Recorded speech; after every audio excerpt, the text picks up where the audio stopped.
Welcome to the Cabin Culture Podcast, where we spend a little more time diving deeper into all the fun parts of cabin culture. I like to think of this as both the material and imagined expressions of how cabin lovers, dwellers, builders, and designers wish to live a more simple and authentic life. On today's episode, we're excited to introduce Alex, one of the owners and hosts behind the Lonestar Hideaway, nestled in the beautiful mountains of Boone, North Carolina. Alex shares the inspiring story of creating not just one, but two stunning cabins that reflect her Texas roots while still blending seamlessly into the North Carolina landscape. She and her husband started their hosting journey in 2021 and have crafted a space that's not only cozy and family-friendly, but also a meaningful reflection of their personal story.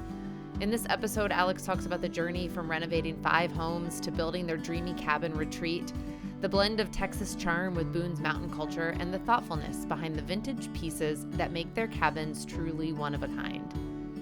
As always, thanks for joining us, and let's jump in.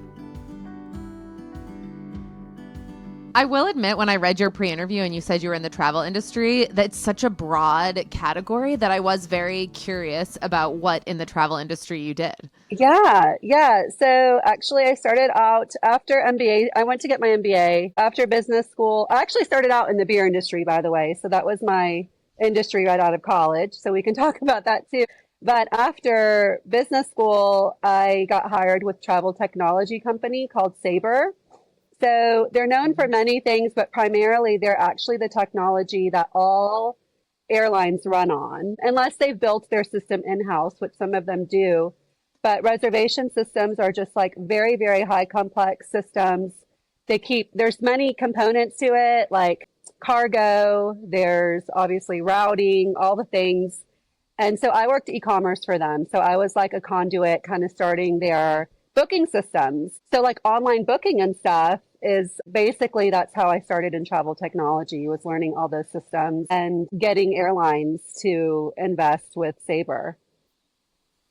It feels like perhaps one of the most complex online systems that has to exist. And when things go wrong, as we saw last month, shit hits the actual fan and it's like an absolute mess.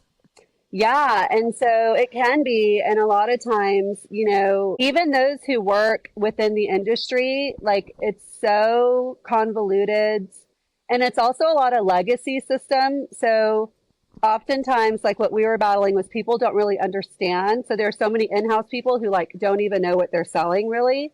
And so my job was pretty much to simplify it for sales teams and kind of try to find a way to sell it in a more kind of pared down way. So that's what I did. And then I went into corporate business travel with American Express thereafter, worked with all different types of businesses to sell them our corporate travel programs. And so that was a lot of like expense management, operation management, client management. To your point, when things go wrong, like a CEO couldn't get to his meeting in Tokyo, like I was the person that they would call so that I could try to get people rallied around them. This sounds very stressful. It was a high stress job, but it was also really cool because I was interfacing with C-suite. So like iHeartMedia was my account. ExxonMobil was my account. Michael's retail stores. Like I had all these really great interactions with key decision makers. So for a younger person coming out of MBA school, like that was pretty amazing.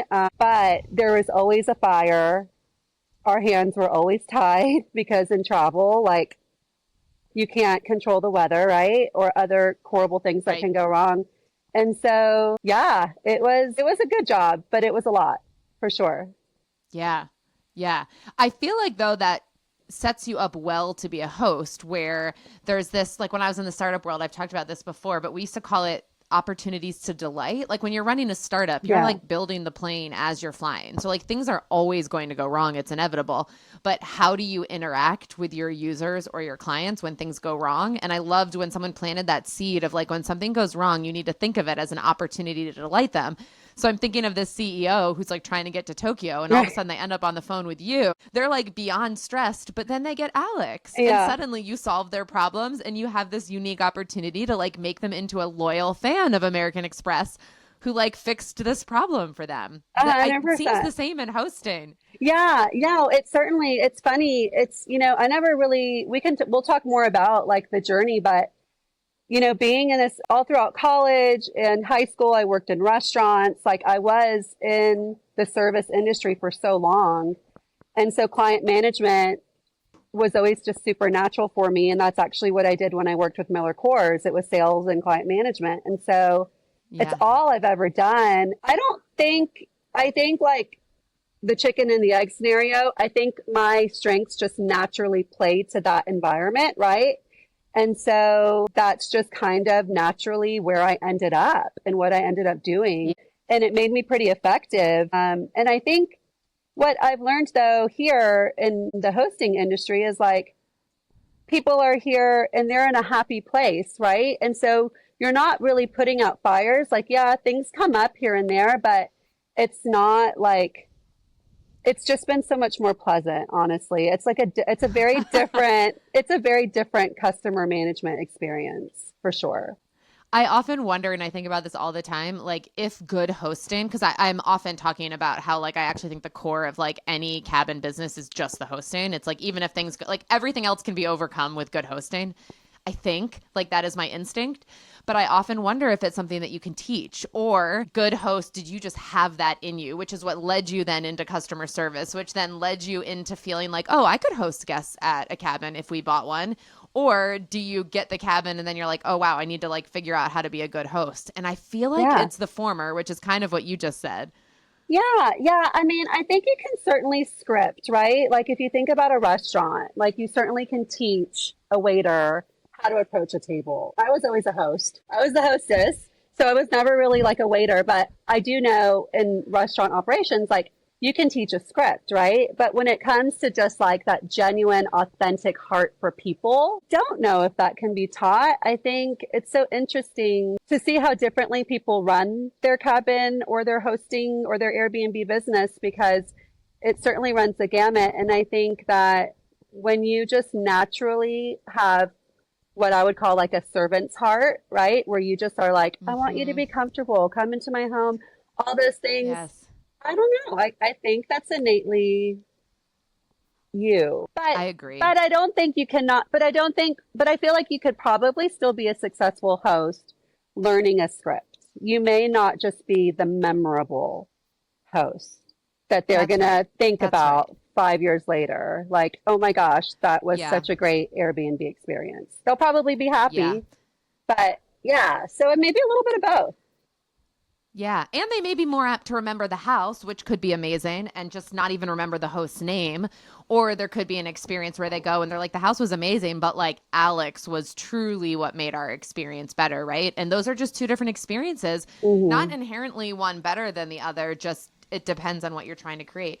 I feel like you can learn a lot about a host from their welcome book. I've read a lot of welcome books before because we stay at Airbnbs and there's a lot of variety, but I feel like I can usually put them in one of two camps. And one is I'm so excited to share this space with you. I just want you to have the best experience. So this book is all about helping you have the best experience.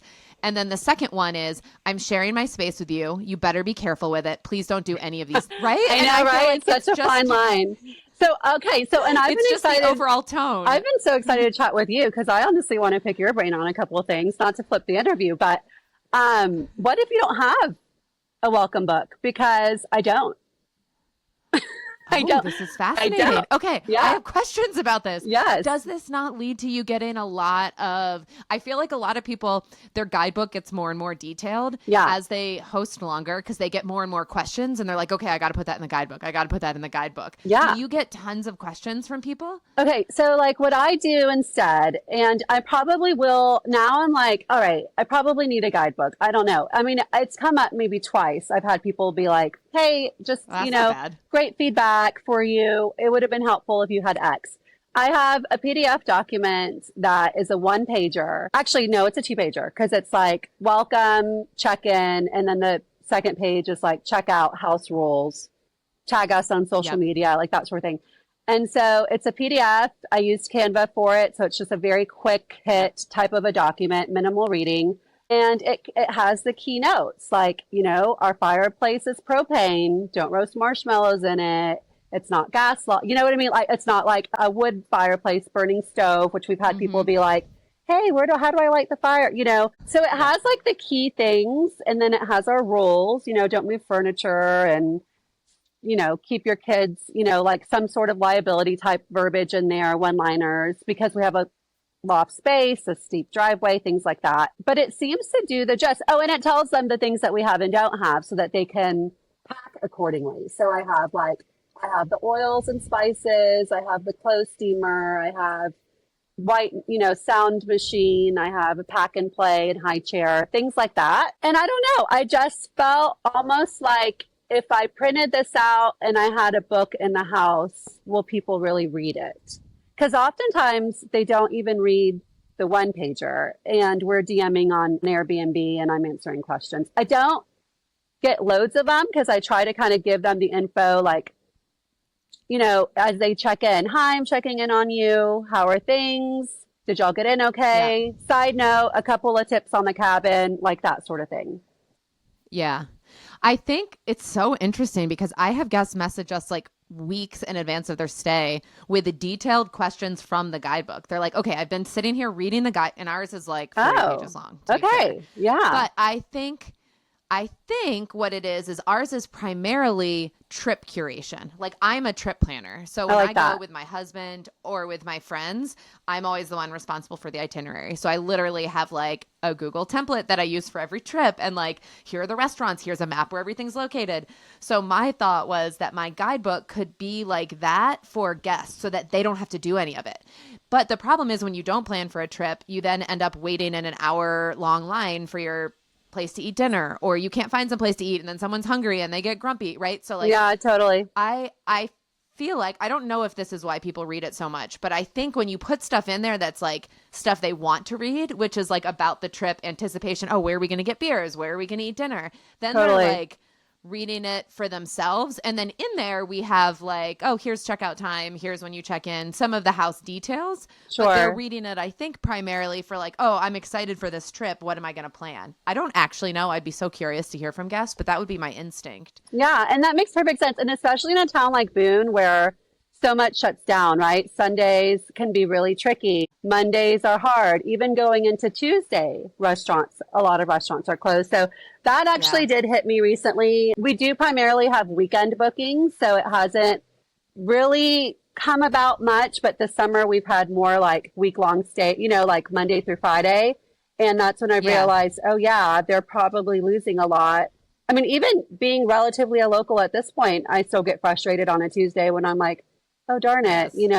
I thought I could go do this and they're closed. So yeah, it was never really like, oh, I don't want to do a guidebook. It just kind of felt like, what's the most, and this kind of maybe goes back to my corporate background, right? Like, what's an effective, quick hit document that someone can just quickly look at and get the picture, what to pack, what to expect, and how to use the house. Yeah. So yeah, that's kind of, and that's so funny. It's just a different perspective. Cause I'm like, I just really don't want you to come to Boone and not go to Black Cat Burrito. Like, that would break my heart if you missed that because I didn't tell you about it. Right. Yeah. Like, you just need to know that that's there. Or the gamekeeper, if you're celebrating a birthday or an anniversary, like, I need you to know that that's 3 minutes from the cabin and like the most perfect little spot to get cocktails or dinner. And I just felt so strongly like that I didn't want them to miss out on those things that I was like, I'm going to put them all in a guidebook. Yeah. Yeah. And we'll go back and forth. So like, okay.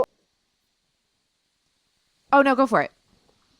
Yeah. So what I was going to say is like, I have it set up to where, when they request a booking, they'll tell me a little bit about why they're coming. So for instance, if they say, I'm coming to celebrate my 24th wedding anniversary, then I might respond back with, here are some recommendations on places we love that are anniversary worthy. Like, or I'm coming with my 3 kids, ages, 7, 5, and 2. And so then I might say, okay, here are a couple recs for the hikes that we love that work with that. I do still give recommendations. I think it's just kind of more real time and more like conversational. Yeah. See, then maybe this really just goes back to my laziness of like in my No. head, I'm like, oh my gosh, if I have to message you like when you're there with all like hand type out all of the things, like I feel like I'm not willing to do that. I would Listen, much rather just have a yeah, guest book and be like, it's all in I there. efficiency and streamlining has been a goal for the last 2 years, and I'm still trying to keep up because there are definitely ways I can streamline, and it's a lot of churn, and it's worked out. But to your point, I'm probably not handling things as effectively as I need to be. This reminds me of Alexis from Kingdom A-Frame, who still handwrites every message, like every check-in message, everything. And when I had her on the podcast, I was like, okay, talk to me when you have 2 cabins. She now has 2, and I'm very curious if she's automated her messages yet. Yeah. So let's take a step back and give people context. Everybody, meet Alex. Alex is one of the humans behind the Lonestar Hideaway, which is in Boone, North Carolina. It's probably like not further than a 10-minute drive from our cabin in Boone. So an equally loved place by both of us, which makes me excited to talk to you. Yes. But you started with 1 cabin and you now have 2. So you're kind of how many years into your hosting cabin journey now? Let's see. We launched in 2021, coming up on our 4th summer at Lonestar Hideaway and our 1st summer at Lone Sister Cabin. Okay, amazing. I want to go back even further because before this was not like your first project. You and your husband renovated 5 homes in 6 years, which literally I got exhausted just reading. We have renovated quite a lot. We've renovated every house we've lived in, and we've moved quite a bit over the last few years. And we're actually currently in a builder home for the first time in Georgetown, Texas, which is just 20 minutes north of Austin. We're in the hill country. And I'm actually about to start renovating my brand new builder home because you can't stop. Because I can't stand it. So this was made Lonestar Hideaway. We pretty much gutted our house in Charlotte, and that was our first like full gut. Although that one wasn't as big, we weren't taking down walls, so it wasn't anything structural. But Lonestar Hideaway we went all in, and both cabins were a complete gut job. So can you give me some context to connect? Because Lone Star Hideaway, for anyone who hasn't picked up on that, has a strong Texas theme to it. Yes. You are now living in Texas, but you weren't when you bought it. So help us make the connection between the mountains of North Carolina and Texas. Absolutely. So Dave Matthews, my husband, the Dave Matthews, as we like to say, it's helped us get a good restaurant reservation once. So amazing. Yeah. Oh yeah. People eat it up. Dave Matthews and I are both Texans and lived there, got married there, got our first house there. And then he had an opportunity to move to Charlotte for work. And at that time, it coincided with me having my firstborn just by way and nature of life, leaving my corporate job. And I was like, let's go. Let's just do this. And so we got to Charlotte. We loved the area. It was our first time living outside of Texas. And when we discovered Boone, which I can tell you more about that journey as well, we just fell absolutely in love with this town. And my family is from Monterrey in Mexico, which is the northern region of Mexico. It's very mountainous. It's a very industrial city, but we grew up with a house there. So I have such fond memories, taking the 9-hour drive from Houston, Texas, which is where I grew up, and taking the van with the 5 kids, all of us, to our house in Monterey. The mountains, I just remember like being a little girl and pulling into the mountains. We'd leave really early in the morning and you'd get there and you just see these great, beautiful, earthy mountains that actually are a lot like Boone Mountains. And okay, here I am. And I didn't grow up doing a lot of outdoorsy things there other than just being a barefoot kid running around, right? Like we weren't camping in the woods or doing anything like that. But when I came to Boone for the first time, it just, in this really strange way, felt like home. Mm-hmm. And that's when we were like, we need to invest in creating a life here. And that's what brought us here. Yeah. It's so funny. I felt the same way when I was there, except my connection was this reminds me of Maine, which is where I grew up spending my summers. But there was something about it that just felt familiar. And when you find that away from that place, it's like really magical because you just immediately feel comfortable there. 100%. And this also came at a time when I was feeling culturally disconnected because it was my first time living in the true South. Texans like to think of themselves as Southerners, and I guess we are, but we're also like a flavor of pretty much every part of the world, especially growing up in a city like Houston. And so moving to Charlotte and then starting a family, my son was 7 months old when we first moved there. And then during our Boone experience with Lonestar Hideaway, I had my second born. And, it's like we really wanted to find a way of creating our culture in our home and then in North Carolina just to feel more connected. And that's actually why Lone Star Hideaway is our kind of Texas theme. It's like, I didn't want it to be kitschy. I didn't want it to be like rodeo type of a situation, right? Even though all of that is pretty like natural to us. I really wanted it to feel like a relative's house that I used to go to in Monterey when we went, or, a place in Texas that just felt like us. And so that's how we got this aesthetic here at Lone Star Hideaway. That's how that all began. Yeah.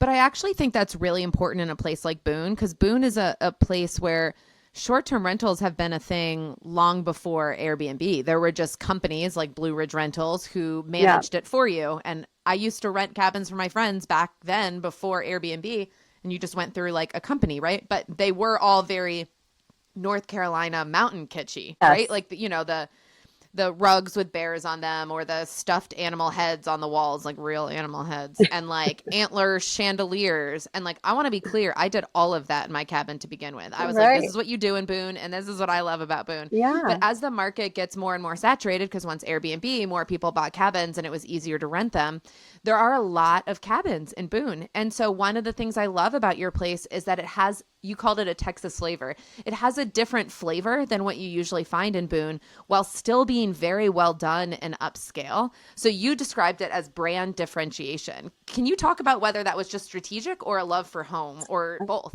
Yeah, I would say it was definitely strategic. My background is in marketing. And so coming at it, first off, it was a hybrid. So we personally bought this house because we didn't know we were leaving Charlotte as soon as we did to move back to Texas. And we wanted personally to have this for ourselves and for our boys. And so that was like the initial investment. But then, Dave is also an MBA, and he has a really lengthy, great corporate background. And so just kind of being both business minded people, we were like, yeah, well, how do we optimize this? And so you start thinking through like, well, what can we do? And initially we thought we would just do private bookings and just kind of keep it low key and just have a couple here and there just to offset, our costs. But even then you're thinking through differentiation, right? Like you're thinking through a brand, and you're thinking through like cohesion, and that certainly was how I approached my Instagram, right? Like just being very visually cohesive and very clear about who we are and who we are not and what we offer. And so I think that was always in the back of my mind, but it wasn't ever like, here's an example. Like when we bought Sister Cabin, my sweet mother-in-law was like, and she's so Texan, and it's darling about her. And she is like, you should do a Santa Fe theme on this next house. And I want to go to Santa Fe, but that's actually one of the few places I haven't ever visited. And I'm like, well, that's not, I didn't say anything, but in my mind, I'm like, that's not really where this came about. It's not supposed to be a theme. It's just actually a representation of who we are as a family. And also just kind of like manifesting our travels. We've traveled the world, Dave and I, before we had kids. And we very much, just wanted to take bits and pieces of the places we loved and just create this unique experience.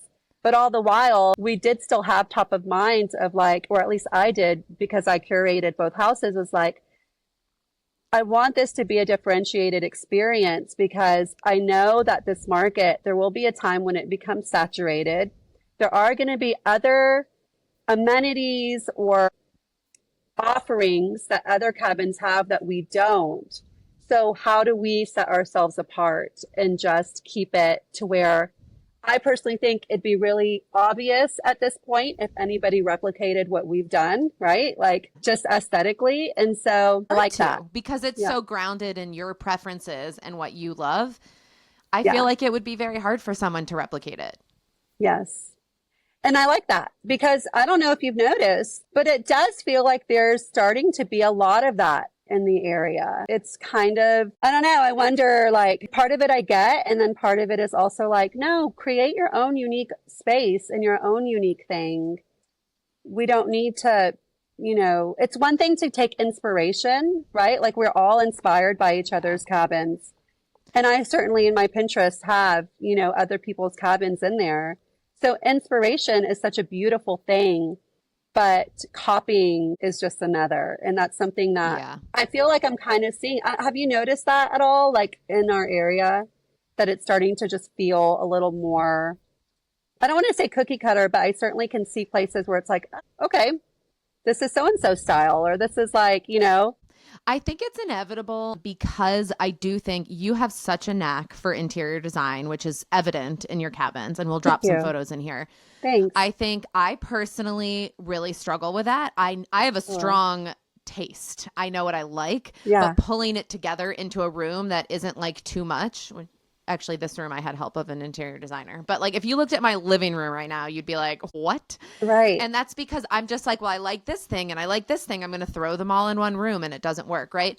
So my point is, I think it's just not a skill that everyone has. And interior designers are expensive. So for my cabin, I prioritized interior design number one because I was like, one, I can't do this myself, and two, I want this to be distinct. And if I do it, I'm going to go on Pinterest and just copy what someone else did because I literally don't know how to do it. Okay. And so I think there is a group of people who are probably stuck in the middle. They're like, I know I'm not very good at this, but I don't have the budget to hire an interior designer. So what's left is to go on Pinterest, pin things that I like, and then go to those stores, ask them where they got them, and go to Target or West Elm and just replicate it. Right. And I really don't think it's like bad intention. Yeah. I think it's just not a skill set for everyone.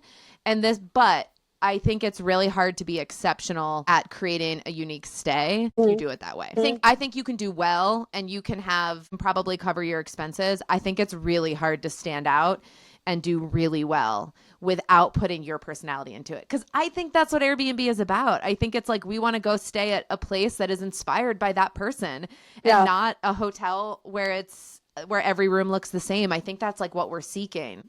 I guess that's another reason I feel so strongly about the guidebook is because I want them to feel like I'm there in the best ways, but not the bad ways. I'm not like, this is why I don't like labels. I'm not like telling you what not to do, or like I'm not making this feel like it's not your house for the weekend, but I do want to be like right there in case you're not sure where to eat dinner, or you're not sure what's open, or you're not sure where to take the kids.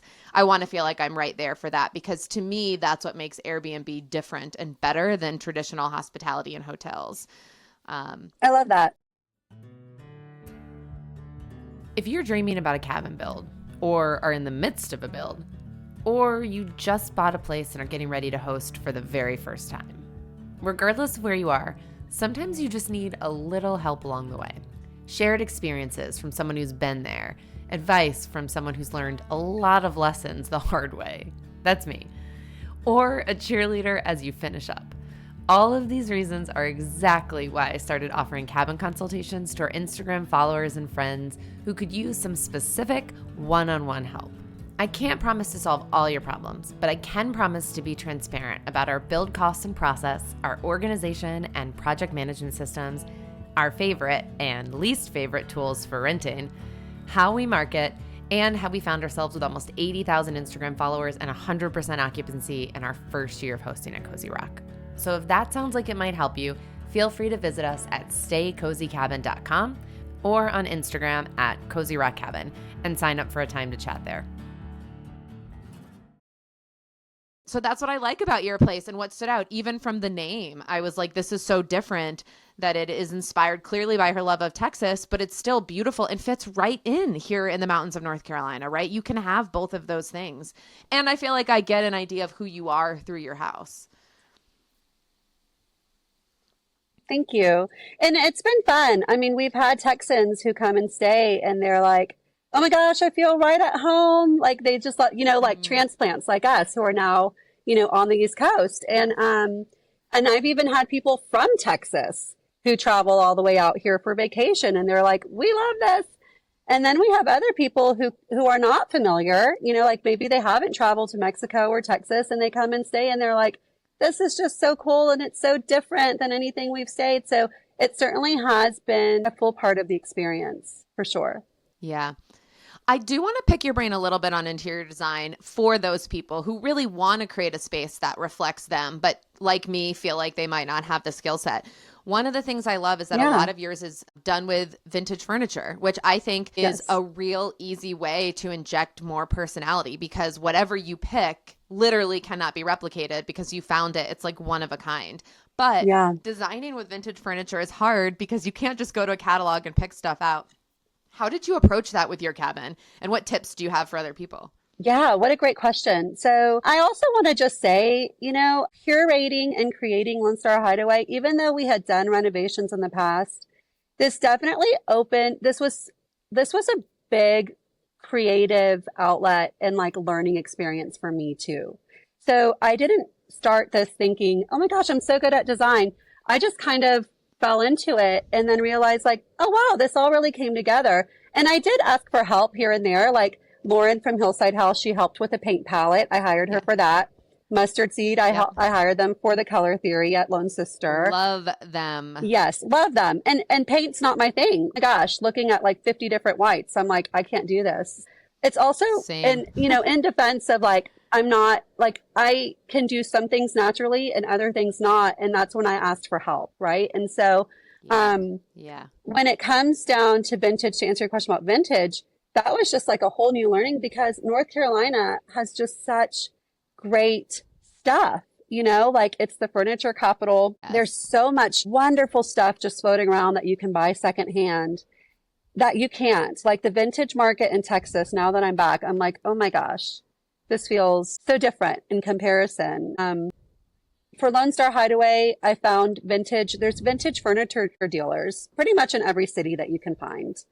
And these are people who are just like, love vintage. And they're the first ones in line at an estate sale, or they're on eBay. You know what I mean? And so those, you're going to pay the middleman cost, but you don't have to, as long as you have that dealer, then you can go to them and find. And that's where I found like this great Drexel furniture set that we have in the master bedroom at Lonestar Hideaway, was from a furniture dealer in Charlotte. And then there's a lot of really great consignment shops also in Charlotte, like Resell, like South End Exchange. I went in there a lot. Slate, these places that they are just able to get their hands on beautiful pieces that are in good shape, and they'll restore. That's so helpful. Yeah.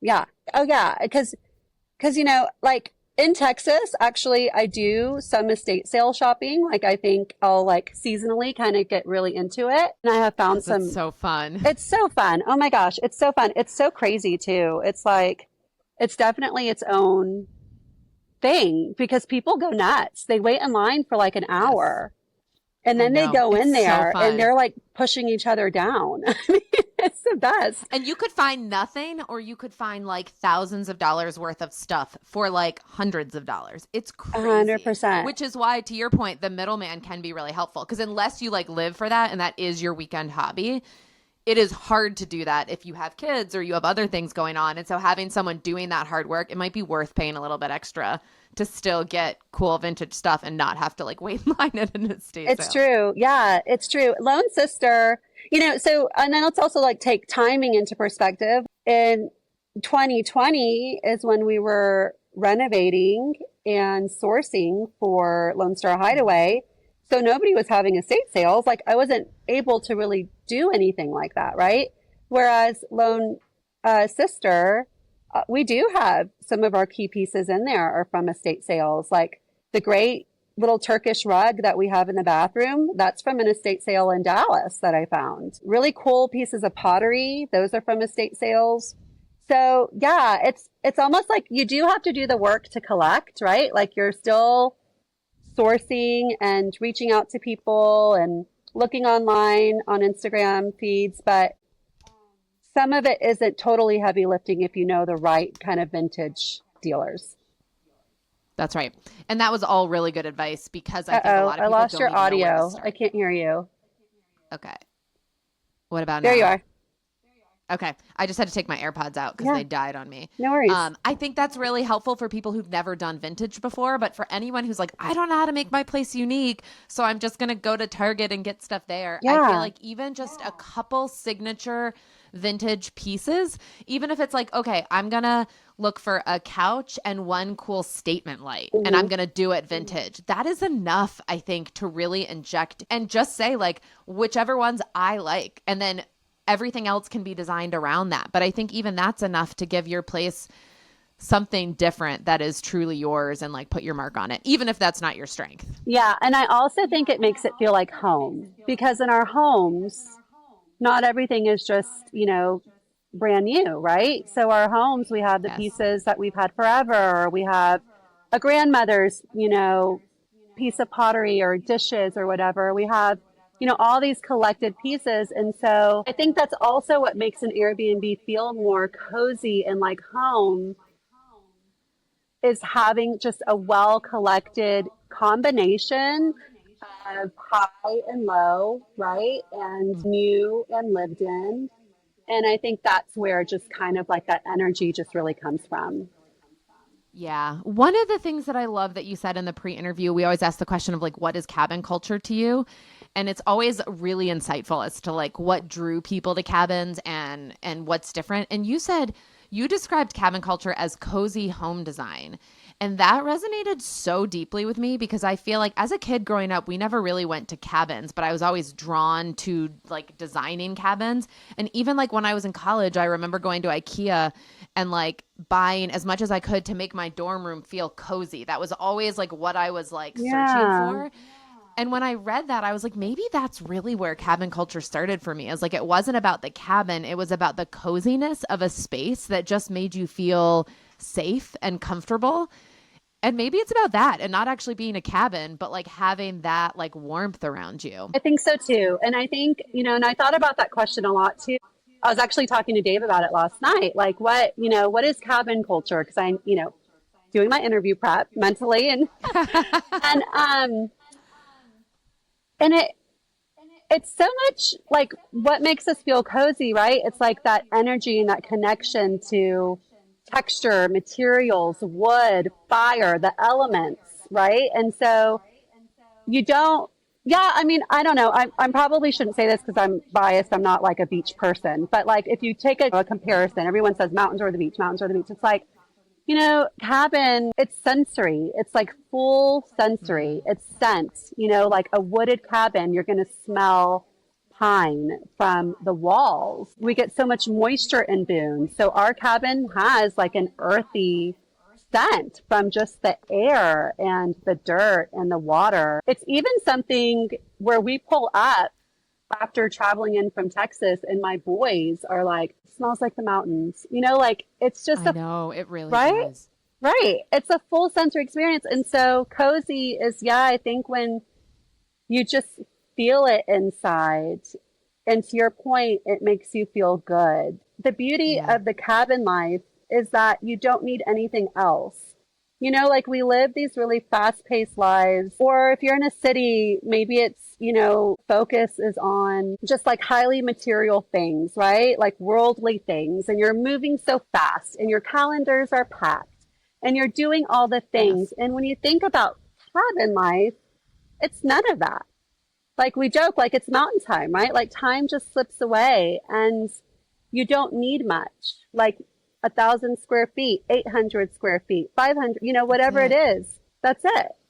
And I think that's totally 100% what drew Dave and I in, but also like why people come out. Like you do it to just escape real life. Yeah. Yeah.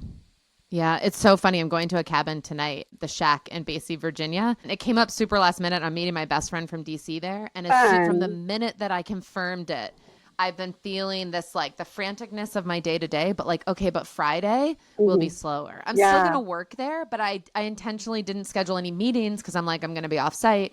And so I know it's just going to be like a slower pace and cozier. And now that it's raining, I'm like, I hope it rains tomorrow and we can like light a fire in the place. And That's like, the it's just a best. different feel. Mm. Even if you have to do work, it still just like slows down. Yeah, totally. I also love that you described cabin culture as a small business opportunity to serve others through meaningful stays and beautiful spaces. And no one before has described cabin culture with relation to the business aspect. And I often struggle with that on the podcast. We so often end up talking about hosting because so many of us with cabins do host. So it is this like weird space between the cabin is my happy place and it's also a place I share with others. And you were the first person to bring those two together and acknowledge that openly as a part of cabin culture, which almost made me feel better about sometimes the dissonance I feel, even having a podcast where we talk about cabins, but then also talk about business. I feel like they can go hand in hand, but sometimes my brain or maybe my heart struggles with that. Can you tell me Sure. more about like where that, I would love to hear more about that. Yeah, I don't think it's anything I've ever thought of before I answered that question truly, but I mean, have you ever heard of like two things can be true, right? Like two things can be true. It doesn't have to be one or the other. It doesn't, creating a business out of this lifestyle doesn't take away anything from the lifestyle, right? Because I think everybody deserves to know, like, I don't know. So let me back up for a quick sec. I taught yoga for several years.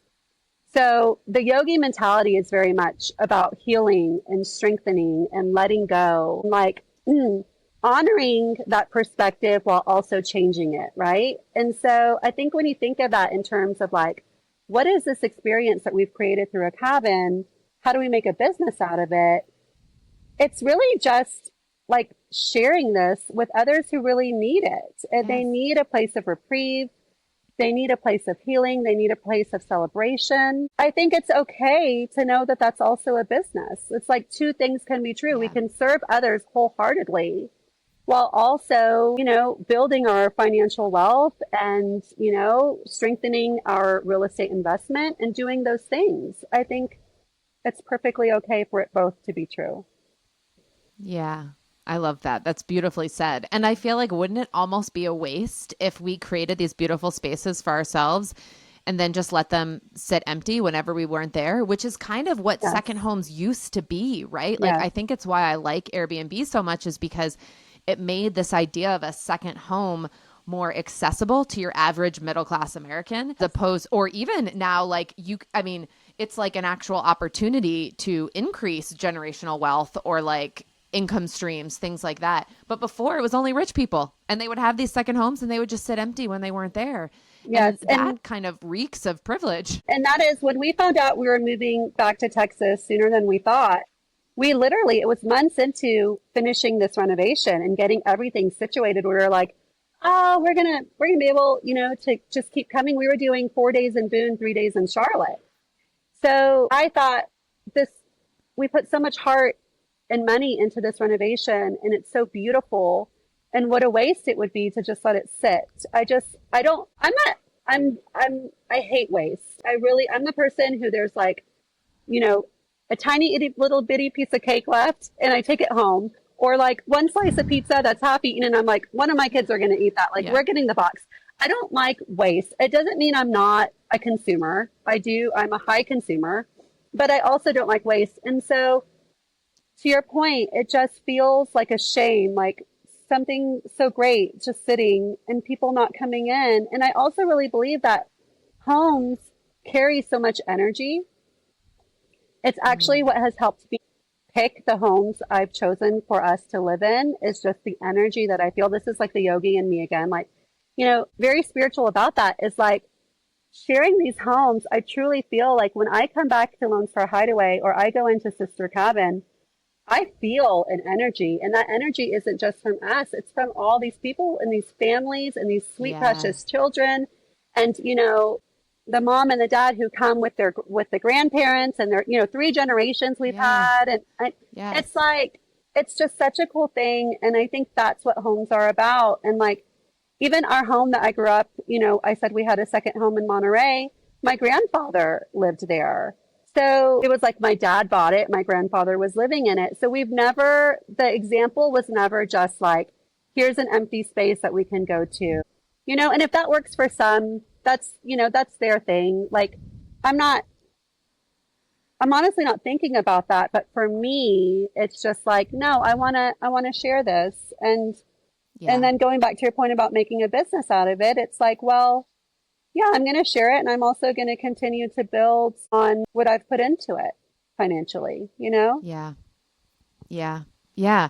The only downside of sharing, I feel like, is that the standard, especially now, as it becomes more public and more saturated. Public, I mean that we all tend to, not we all, but a lot of people will share on Instagram. And that is one of the ways to drive new guests, is it does feel like the standards keep going up of like how it needs to look and how, like what amenities you need to have. I don't think that's a bad thing. I think competition often like pushes us all to get better. But just as an individual, sometimes that pressure gets to me when I'm like, oh my gosh, is it good enough? Do we need to do this? Do we like, what is the next thing? Whereas I think about my grandparents' like lake cabin growing up, which they didn't rent because there wasn't a rent, you know, there wasn't a way to rent it.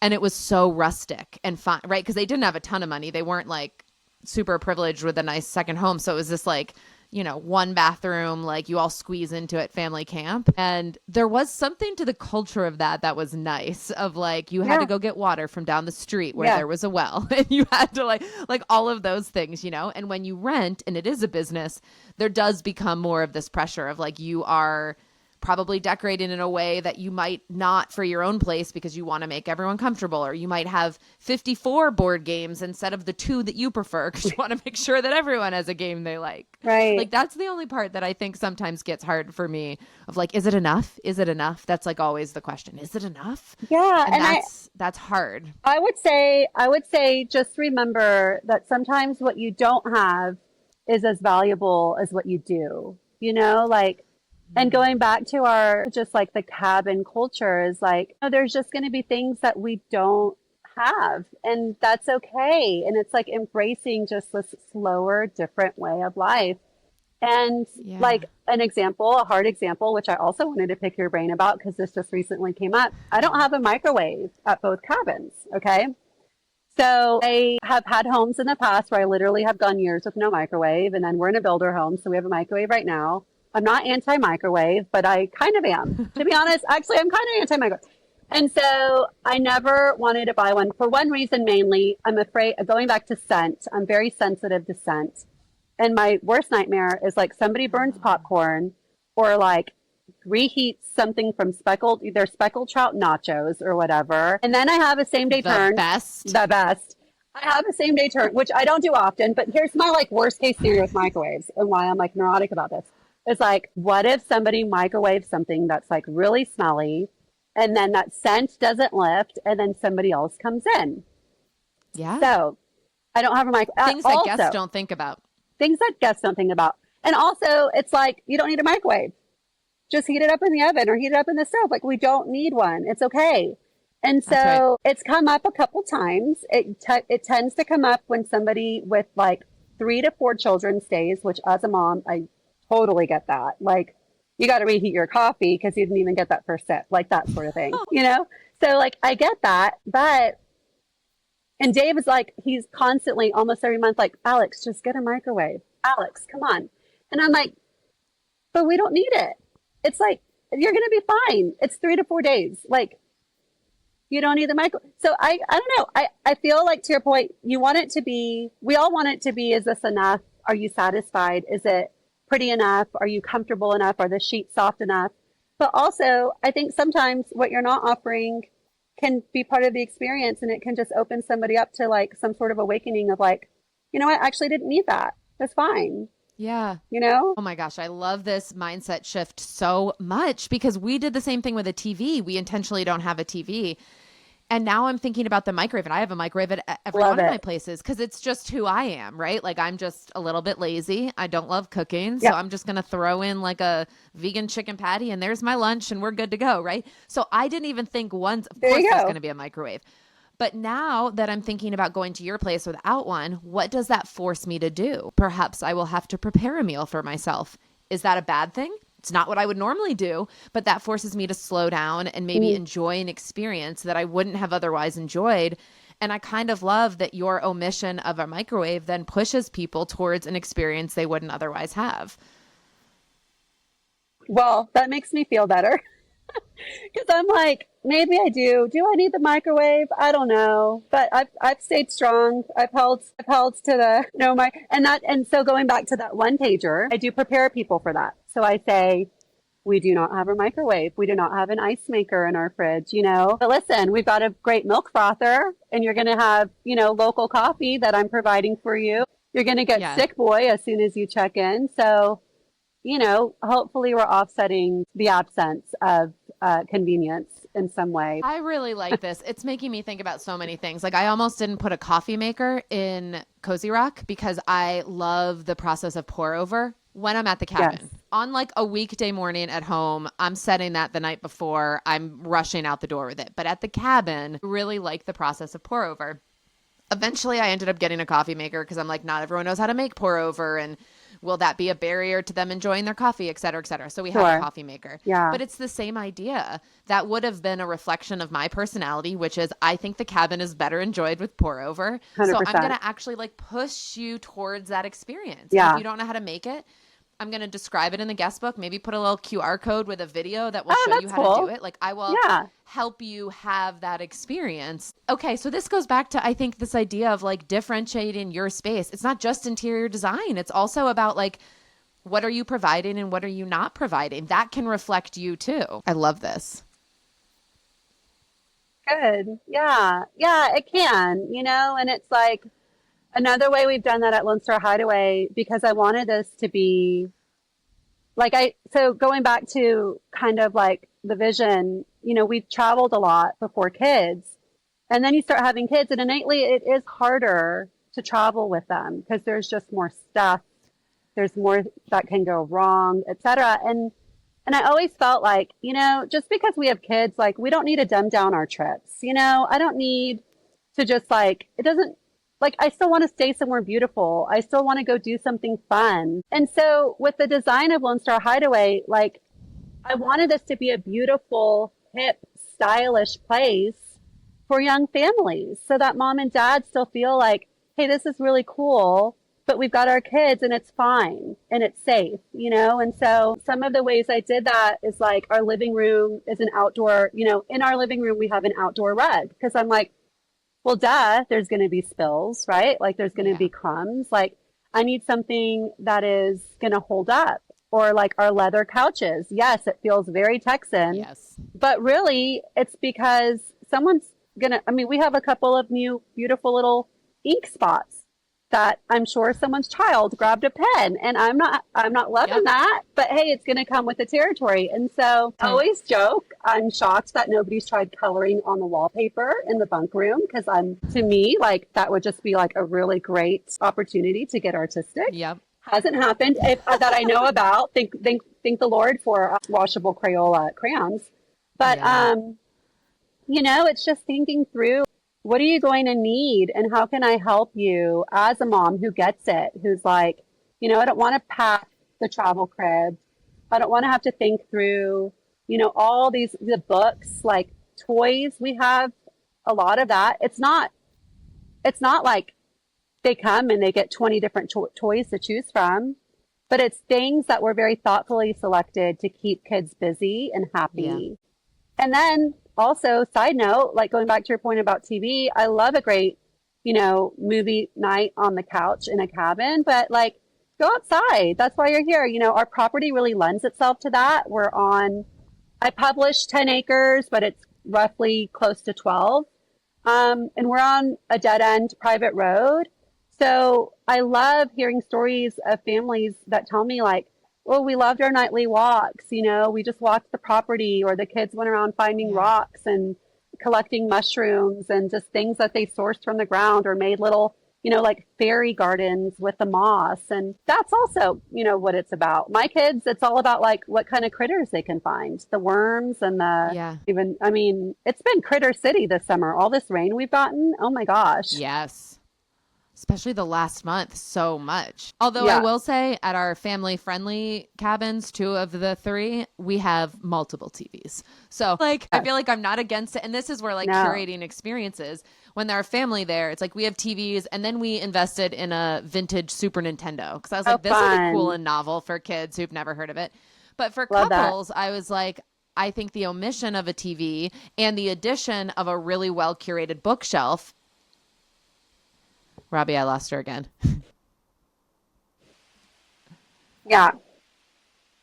And the addition of like a well-curated bookshelf, it like subtly pushes them away from what they might do at home and towards something that they might not otherwise have done. And I like that we as hosts have like the power, like good power to do that, to really help shape those experiences. 100%. I would have loved no TV at Lone Sister. That was my initial plan. And then everybody was like, you need a TV. You got to have a TV. And to your point, like with kids, you really do need to have a TV. Honestly, like I think so as too. a parent, you've got to. Otherwise, the parents don't get a break. No, you want the parents to have a break too. And that is just a way to do that. I feel that. I mean, I'm not a parent, but my sister is. And like, that feels necessary. And it's also part of the experience. It's like family movie night. Oh my gosh, my kids ask for it almost every night during the summer. It's like they're just happy being together. You know, yes, there's so many wonderful things we can do, but like, again, going back like full circle to you can't control the weather. On a day like this, what are my kids doing? They're in front of the TV, right. You know, like they're cozy with a blanket, right. The fire's on, and they're watching, you know, Disney Plus. So yeah. Alex, this was so great. Thank you so much for making the time to do this. Thank you for having me. Thanks. It's so great to finally meet you. I've loved you too. Hearing about you and watching you. And I think what you're doing is just so cool because it continues to just help bring value to like this lifestyle and this type of a business and just so many things. So it's so great. Thank you for having me. Thanks so much for joining us. And if you liked what you heard, feel free to leave us a 5-star rating on Spotify or share some of your favorite parts over on Apple Podcast. If you have feedback or suggestions for the future, you can also find me on Instagram at Cozy Rock Cabin. Looking forward to next week.